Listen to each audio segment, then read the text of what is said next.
You are watching the Mr. Cup of Joe show. Today, I'm so excited to have my former youth pastor and great friend, Dr. Ryan Delamater, pastor of Ocean Water Church. Welcome, Ryan. Thanks for being here today, man. You're welcome, man. Well, I'm so excited to finally sit with you and interview you today, man. And just some questions right off the bat. So where do you feel the Lord is leading you in this present time? There's a lot going on in the world. Where do you feel like the Lord is leading you, and what are you up to? That's such a great question. So I'm never been more excited than I am right now to be doing what I'm doing. And that's really three passions that have come together. I have a passion for public health. I have a passion for missions and church planting and pastoring. And then culturally, I love small beach towns and villages. So I've put all those together to do ocean water. And so what ocean water does is there are there are about 1 billion people in the world that have a legitimate water problem caused by lack of access and then quality of their water. There's also thousands of beaches around the world that don't have a church. So what ocean water does is ocean water will identify a small area of people that'll have, say, 20 families, 50 families, 100 families, and we'll find an area that doesn't have a church, and we'll also find an area that has a documented water problem. And then what we'll do is we'll go into that community and we'll install a solar-powered ocean-based water system that converts about 300 gallons a day of ocean water directly out of the ocean. That's why we call it ocean water. Wow. And that platform will provide unlimited, off-the-grid water for that entire community. And then with that platform and all of the love that it creates in a community, we'll start a beach church in that community. And so there are 108 countries in the world that have coastline at the ocean. So that's about half of the countries in the world. There are thousands of beaches all over the world that don't have a church. And so I just see the world as wide open for us to go and just do ministry and start churches. Interestingly enough, I'm also noticing that young people are bored out of their mind with the established church in North America. So there's an opportunity there for young people to see the world as a place that they can go to and travel and do ministry, start a church, even move there and have an amazing life. So it's a time, it's a very exciting time. Yeah. I love how you incorporate the idea of your first love, I think, or one of your first loves is water. Ryan, you're an incredible surfer, and I know you've always loved the water, and it's awesome how you can give physical water and the living water. Tell us about that, man. Yeah, so I describe our strategy as salt water, clean water, living water. So salt water is the culture, and we all have a culture we like, and we all have one that we prefer. It's not something that we talk about too often. People talk a lot about race, which is good, but also something that people don't talk a lot about is culture, and how much of our preferences are just cultural preferences that we actually really like and enjoy, and there's nothing wrong with that. I think God gives those things to us. And so the saltwater piece is the culture. And no, you don't have to surf to go on our trips, but most people like the beach, and the beach is a beautiful thing, and especially when it's places where people don't have a church. Oddly enough, most of their places they don't have churches. It's because they don't understand the culture. So salt water and then clean water, that's the platform that we installed that turns ocean water into drinking water. And then of course there's the living water, and that's Jesus. And that's why that's what we want people to experience, is the love that God has poured into our hearts, the living water of God's love to be poured into our hearts. That's our motivation. That's why we do what we do. Such a powerful testimony, such a powerful journey that you've been on. And, I've seen I remember when I was younger, and man, you've definitely spoken into my life, and I'm so thankful for that. You know, have been fortunate to be surrounded by a lot of incredible men as like yourself, who's spoken into my life. But tell us a little bit about kind of how you first came to the Lord, and just your journey as becoming a pastor, and just all that good stuff. Well, it's a miracle that God used me to talk to you. I was a kid when that happened. I mean, I was like 22 and I was a youth pastor, and I think I'm 6 years older than you or 8 years older than you or something, but not too much older than you. And to think that way back in 1995 when I met you, that God would use a 21-year-old kid over in Whittier, California to speak to young people. I look back, that was a really wonderful time in my life. That I did become a Christian my senior year of high school, and you and I gave our lives to the Lord at the same church in Whittier, at First Family with Ron Prinzing, and I loved it. I didn't grow up in a church, and I felt God talking to me. Like, I felt God telling me that he had a plan for me, and that he wanted to do something through my life. And so I just gradually started to walk with the Lord, and I was encouraged by my youth pastor, Kent Miller, way back in the day to start. I actually had dinner with him about 2 months ago. I love Kent. Yeah, he's the best. He's the best. And we reconnected, and it was great to see him. Him and Paul Sanchez and I had dinner. It was really cool. And but he actually encouraged me to start a Bible study at my high school, and I did it, and I absolutely loved it. And I loved seeing people eat pizza and learn about Jesus, and it was wonderful. And so much so that I decided to go to Bible school, and I did, and that was a wonderful time. And then that's how I ended up becoming the youth pastor at First Family Church. Yeah, that's how we met. Man, so many good memories. I think ever since I've known you, you've been a person of innovation, and you've used creativity to spread the gospel. I remember the building of the skate park, man. Oh, yeah. And the vert ramps, and I remember the youth just growing in an incredible rate, and it was because of the love, man, and the authenticity that you just have. That's what I love about you, bro. Well, that was a fun time in my life. I was only a youth pastor there for 2 years, and I look back, and I inherited a gigantic machine from Kent Miller. He was the youth pastor for 8 years, and then I was his intern. And Kent was really organized, and I mean highly organized. And we had leaders for every age and group. And then I was on the wild side of things, so I sort of inherited Kent's machinery, and he'd done a great job. And then we did build that skate park, and that brought a lot of really fun new people in, and it was really a really good time for about 2 years. It was awesome. It was one of the funner times of my life. I know I definitely enjoyed it. Yeah, that was great. We had a good time, really good time. So I know that ocean water is something you do in different countries, but also it's a church. And I know that your church planting. Tell us a little bit about your church plant. And we know because of COVID, some things have changed. But where do you feel like God is leading you in the direction of being a pastor now in San Clemente? Thank you for asking that. Yeah, it's been wonderful. So what I did was I was trained as a pastor at Saddleback for exactly 3.5 years. I loved every bit of it. But when I started in San Clemente, we started with myself and 2 other guys in a guy's Bible study at a mixed martial arts studio here in San Clemente. And what that meant was just a few of us decided we were going to read the Bible together, and then we were going to pray for each other. And we met on Wednesdays, and now we meet on Fridays, but same group of guys. And so what we do at Ocean Water is we start with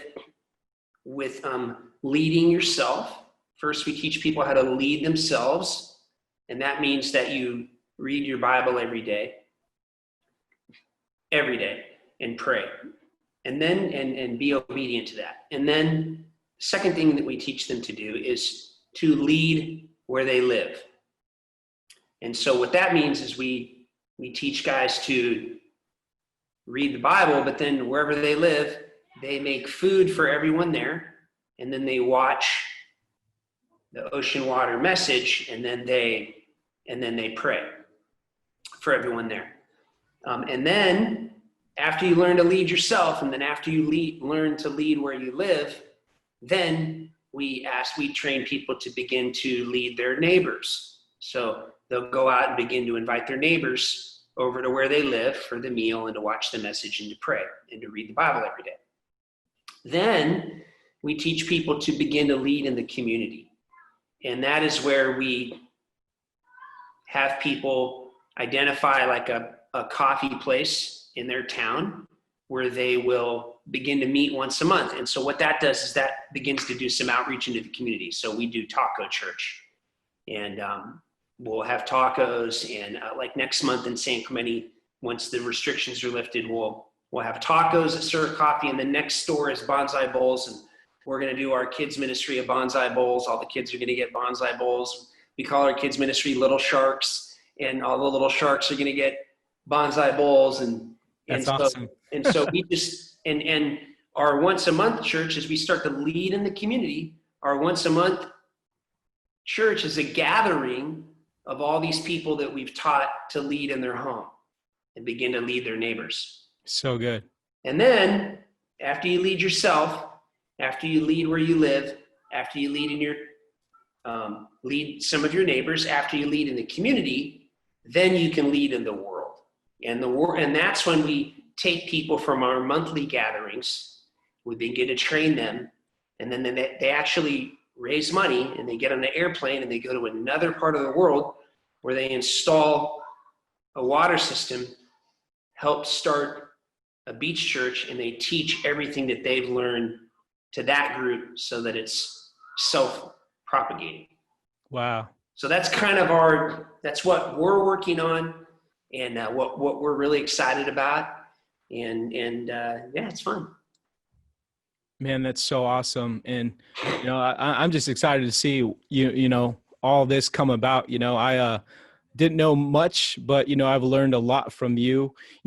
People that don't know, how scarce is water in some of these places, and why is it important for you to go into some of these places and be able to provide some water for them? Yeah. So water, of course, is it's such a fascinating subject. But so like our bodies are made up of 3/4 water, the world is actually made up of 3/4 water. And in fact, water is one of the only elements that exists in 3 forms. So it exists as a solid, as a gas, and as a liquid. So it's almost like there's little hints of God in that element. It's almost like God saying, I'm putting my little fingerprints in this element because this element is going to be in the world and it's going to be in you. And so literally all of life is built around water. So practically speaking, what we find in what I call kind of the bottom billion people of the world is that people that don't have a daily dependable source for water and food, they end up using the majority of their time trying to get water and food. And because of that, they struggle with work and they struggle with employment. And so there's almost a correlation between daily access to food and water and jobs. Very hard to have a job when you don't have food and water. So that's hard for us to get our heads around because we sit in California and we have this conversation and we take those things for granted for the most part. Well, not everyone, probably not you and I, but a lot of people take food and water for granted. But there are places in the world, like, so for example, right now in Palmercito, El Salvador, they're on like martial law. So martial law is if you go outside of your property line, you get arrested. here in California, we have strong government recommendations, but you and I aren't being arrested for going outside of our property line. I mean, we're being told to wear masks at the grocery store, which no one likes. Right. but Right. Right now in El Salvador, our friend Sampapo, who leads Ocean Water in El Salvador, is actually getting food and water every day to all 38 families that are west of the main road in Palmercito. So he's doing a wonderful job as a catalyst for serving that community. So it's really important. And what we have found essentially is that there are Palmercitos literally all over the world. And Palmercitos are places where there's 100 families or less that don't have the necessary infrastructure. Yeah. So one of the hats I wear is I like to teach, and then I do a lot of research. Because you can't, finding these places requires research. So I'm kind of a research nerd, but that's fine. You kind of have to be, man. I mean, you kind of have to be. Yeah, you do. Yeah, that stuff really interests me. Yeah. That's good stuff. How can we get involved? How could someone who might be watching this say, man, I really want to be a part of that? Because this is some powerful stuff, Ryan. This is some really powerful stuff. There's lots of ways to be involved. First of all, anyone can start an ocean water. The way that I was trained was you get a bachelor's degree and then you get a master's degree, and you don't have to have one, but I went and got one, and then you get a doctorate. We're not going to train people that way. And the reason why is because it's inhibitive to people feeling like they can do it. Right. I mean, if the requirement to be a leader is the way that I was trained, forget it. It's a waste of time. It's too intimidating, and really, it's unnecessary. Yeah, unnecessary. So anyone can start. I've intentionally architected ocean water so that anyone can do it, and you don't have to you don't have to have a job at a church to do it. Yeah, anyone can do ocean water because anyone can read the Bible. Anyone can lead where they live. Anyone can invite some of their neighbors over. Anyone can find a coffee place to meet at once a month, and anyone can adopt somewhere in the world and take a group of people there and go do it. And so that's really exciting to me, and especially because you see so many people in the church world that are trying to solve problems that really aren't problems. Wow. And they're not problems at all. You know what a problem is? Not having food. Yeah. Not having water, and not having a place to live. Those are problems. Yeah. There are other problems, but those are big problems. So what's exciting for me at this point in my life is to get to talk about real problems and try to solve real problems. And so the ways that people can get involved is they can start ocean water if they feel like God puts that on their heart. Also, come on a trip with us. And the next 12 months, we'll go to El Salvador. We'd love to have you come. We're going to go there in March. We're going to go to Bangladesh in December. We'd love to have you come to Bangladesh in December. We're going to go to Indonesia next March. We'd love to have you go to Indonesia next March. And if people feel compelled, they can contribute financially. Ocean Water is sustained by a network of micro donations. And what that means is we have about 40 people right now that support us, $25 a month, $40 a month. I'm a huge fan of an army of small contributors. I think that's a wonderful way to fund and finance God's work. So if it's on your heart to support us that way, that'd be great. I've had a guy who supported us $5, and I just think that's beautiful. People say, well, $5. Hey, when did $5 quit being important? Yeah. Yeah, that's so good. So what do you have a website we can go to? We could search and check out? Yes, it's oceanwater.com. It's OCNWTR.com. OCNWTR.com. The other thing I would say is pray. You know, there's 108 countries out there where where these groups of people are. The world's a huge place. They have no churches, no water.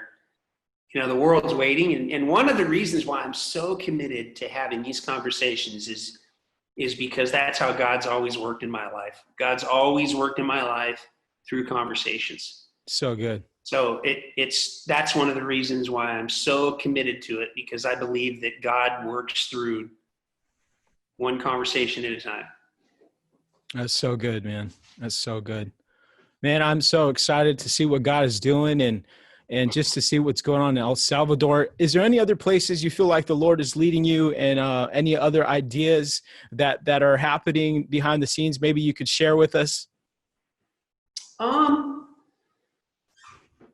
One of the things I'm trying to pray about right now is assembling a team. You know, the first year I've been doing this a year, and we will quickly have 4 or 6 different locations. So I've been asked to translate the message into Spanish, which is wonderful, but as soon as we go to Bangladesh, I'll need to figure out how to some translation tools. So one of the things I'm really praying about right now is just that the right people would get involved for the next stage. You know, as a leader, you're always praying for the right people to come in for the next stage of kind of what you see God doing. So it's when you have one person, you're like, okay, Lord, what's it going to look like when there's 2 people? Yeah. And so on and so forth. And then, okay, God, like, who are you going to bring when there's 4 people? And then who are you going to bring? And the beautiful thing about being a pastor, a shepherd, is everyone's important. That's right. Every person's important. So I guess I'm just praying a lot about that right now. Just having a few conversations with some people today about what that might look like. And then really just praying that it will be younger people that run with this. And so I'm spending a lot of my time now with people half my age. My age is important. It's good. But the future is younger. Thanks, man. Yeah. I don't think you're old at all, but I think that's awesome. I think that's awesome, man. I don't see you as old at all, brother. But man, that's some powerful stuff. And again, if you guys are watching right now, or you may be watching right now, and you might feel a tugging in your heart to want to be a part, I encourage you to check out Ocean Water, Pastor Ryan Delamater, and just in supporting. And maybe you might even be going on a trip and just seeing what a touch of encouragement from you can do to someone else's life. It can affect other families, and it can affect generations just by something you speak into something. The power of the tongue is such a powerful thing, because you can either lift up someone or you can knock them down, but we choose to uplift people. Pastor Ryan, you are such an incredible person, someone I admire very much, and I'm so thankful for your time. But before we conclude, what is something on your heart you wish you could share to somebody in this season that you really feel like God is speaking to you? Yeah, just how quickly God is to forgive us and wash us of our sins and help us keep moving forward. You know, life's hard enough, and the devil likes to beat us up. We all make mistakes, but man, the second we ask Jesus, hey, God, will you help me? Oh, yeah, I say that all the time. Hey, God, help me. I need help right now. All the time. And God helps me. So I would just say keep asking God for help, and he's right there to help us every time. And there's nothing wrong about asking God for help either. You know, I think sometimes we can come to a place where we don't want to ask for help, you know, but we're swimming in a creek, you know. But it's important to come to the Lord and say, God, help me. That's some good stuff. Pastor Ryan, thank you again so much for your time. Thank you for joining us today on the Mr. Cup of Joe Show.